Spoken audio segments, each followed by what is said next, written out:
John Solomon is with us. There's a disturbing report happening now with Rudy Giuliani, and John Solomon is part of it, but he is also former Wall Street Journal reporter, CEO and editor-in-chief now of justthenews.com, which is a news site that you should check every single day. Really good journalism being done there. Rudy Giuliani had his apartment raided yesterday, and it's kind of disturbing what we're hearing is happening. John, welcome. Good to be with you, Glenn. Thank you. So tell us what happened yesterday and why. As far as we could tell, and again, I'm a part of the news in this, so it's an unusual position to be a reporter and also be part of the news. The FBI on Wednesday raided Rudy Giuliani's apartment at about 6:30 in the morning. They also raided the home, or not really raid, but they showed up at the home of Joe DeGenova and Victoria Tensing, who were personal lawyers for me on a book project. And they secured communication devices that were requested under a grand jury subpoena and a search warrant. And, you know, this has been a long-running saga, right? There is a theory that Adam Schiff has put out into the public that somehow Rudy Giuliani and Victoria Tensing and Joe DeGenova were working for foreign forces to remove the ambassador of the U.S. ambassador to Ukraine, perhaps on behalf of Ukrainian officials. I don't know the merits of the case, right? I do know that I wrote the majority of the Joe Biden stories, and this ambassador, Madam Ambassador Marie Yovanovitch, was the woman that was at the helm at the embassy when Hunter Biden was doing all of his shenanigans with Burisma. And I wrote in the period of March until May the main stories that brought to light or reinvigorated the Hunter Biden, Burisma, Ukraine, China money train. And so my name shows up in these search warrants and subpoenas, I'm told. And again, I worked as a reporter. I talked to many people. Yes, Joe and Victoria were my lawyers who often did pre-libel work when I would submit a story to the Hill.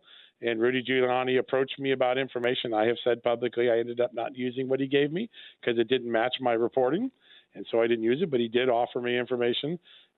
I don't think I did anything but act like a reporter, and many other reporters had the same contacts with the same people. But for some reason, maybe because all of us were instrumental in highlighting Hunter Biden's problems, we now find ourselves entangled in this grand jury subpoena. So, you know, some people say it's an enemies list. I don't know. I hope to think not. And I would like to give the benefit of the doubt to the U.S. Attorney's Office that maybe they're looking at something, and when they look at the facts, they'll come to the right decision. But as a reporter, it's very chilling when your name gets leaked as part of a grand jury subpoena. Someone obviously wanted my name out there. That's why they put it on the subpoena. Adam Schiff wanted my name out there. That's why he leaked my phone records. And yet in 2.5 years, no one's found anything wrong. And everything that people said about the Burisma story at the time, it's wrong, it's Russian disinformation. It's all been validated. So it's all true. I think this will go. And Ivanovich, the ambassador in Ukraine, just from the reporting that we did, she was not good. She was not good, and it would be great if she were gone. Not on behalf of the Ukrainian government, but just on behalf of the United States and its government and people. It was not a good situation. Yeah. What do we know about her that we didn't know during impeachment? She was the darling of the impeachment testimony, right? She testified during impeachment that she really didn't know anything about Hunter Biden's Burisma thing except what she was briefed on before she became the ambassador and what she read in the newspaper. I sued, and we turned up all of these documents. She met with Burisma's lawyers. She received a long briefing from Burisma's lawyers. George Kent, the guy with the bow tie that made himself famous in the impeachment, he told her a bribe had been paid by Burisma why Hunter Biden was on the board, and she reported it to her boss, Victoria Nuland. None of that was in her testimony. A lot of people think she was at least deceptive by omission, if not outright dishonest. I know, because of the good work of Judicial Watch, that she ordered myself and Sean Hannity and many other famous people to have our social media illegally monitored by federal agents and federal employees. The State Department cannot target Americans and use its intelligence resources. We know she did that wrong. We know she had a dysfunctional relationship with the Ukrainian prosecutor whose job it was to carry out her anti-corruption agenda. I think the body of history that we know about Marie Yovanovitch today versus what we knew about 2 years ago is very different. And I think, unfortunately, most of the rest of the media got scared away from this story when Adam Schiff and the fake whistleblower and others started to make claims that, aren't true. They for a while, the New York Times and ABC News were reporting what I was reporting, and then they all ran for cover. If this happened 20 years ago, John, to a reporter, wouldn't all the reporters, everybody in the media, be rallying around you?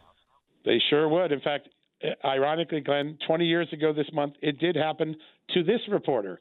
I don't know if you remember this, but just before 9/11, when I was Associated Press reporter, the Bush administration, actually Robert Mueller, we've heard a lot about him over the years, he authorized a subpoena for my phone records trying to find out my sources on something. And then a few months later, without a warrant, they intercepted my mail at the border. They had to admit that was an unlawful search and seizure. And the media rallied around me. Why? Because it was George Bush's Justice Department going after me. But when it's the Biden Justice Department, I haven't gotten a single call of support from a single journalist. And all those reporters who were looking at Biden, who dropped off it, but no, there's a real story there, they've just gone silent because, you know what? If they probably saw what happened to me. I have an impeccable reputation in journalism. I worked very carefully to be fair to people my whole life, regardless of political. They destroyed my reputation. They called me a Russian disinformation artist.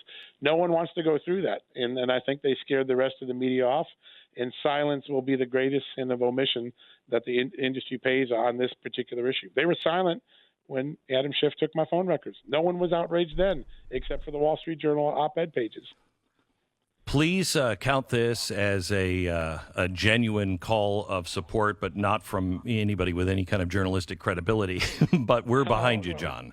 Thank you. It means a lot. It is, it is really bad. Now tell me, because Rudy Giuliani, his son, came out and said they left all of the information about Hunter Biden's laptop. Is that real, or was that just a True. Rudy Giuliani says he offered them laptop because it met the description of the electronic devices that should be seized, and the agents told him they didn't want it. That's what he said on Tucker Carlson last night.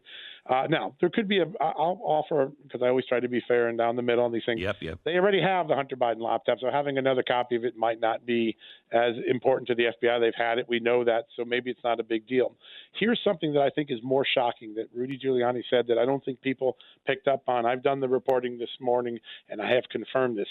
Rudy intimated, and I have confirmed affirmatively, that in November of 19, the Trump Justice Department, under the direction of Bill Barr, authorized the secret, it's called clandestine, seizure of Rudy Giuliani's law records, as well as Victoria Tensing's law records. Why is that so significant? It's very rare to do clandestine seizures of data. But in the case of Rudy Giuliani, I believe it was their cloud. It's all of his records in the cloud from his email. And wait. So when you say law records, could that include attorney-client privileged stuff? It absolutely did, because the government had to set up a team and self-determine, because they weren't asking Rudy, what records were privileged and what weren't. But think about the moment. Oh my gosh! Yes, that's how far our surveillance state has gone. And let's think about its significance from two things. They've had all this stuff for 2 years. They never brought charges. They had access to everything, and now they're going to raid his home and get the same stuff a second time. But here's a more important point.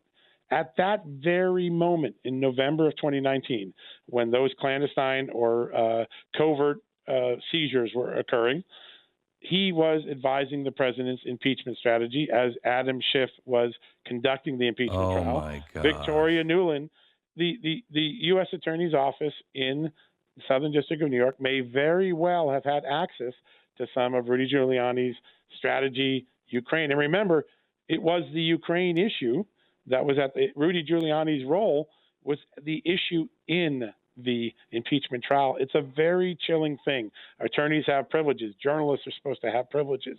It appears that the surveillance state of America, whether it's Adam Schiff's surveillance state with his subpoena for phone records or the Justice Department, doesn't seem to regard the privileges of attorneys or the privileges of journalists as robustly as they did 10 or 20 or 30 years ago. That is bone chilling. Bone chilling.